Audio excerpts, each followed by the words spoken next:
running out of gas. Anyway, it powers it right along. That welder's wide open. I don't know how many amps that is, not a whole lot. Got a 25 amp fuse in the fuse holder I put in there. But it runs good. It's just, I don't know if the fuel pump is overpowering the needle valve at the seat or what. I put that on there to hold the choke down, but it wants to pop up.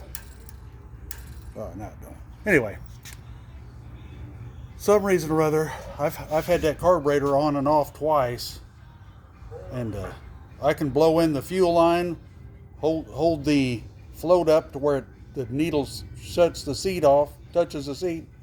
No air can get through it. So I don't know if this is just too much pressure. I'm not sure. Whatever it is, it can't leave it alone or it sprays gas out on the exhaust. Don't want that to catch on fire. But anyway, and it runs good. I've done it enough today that I've got the generator warm.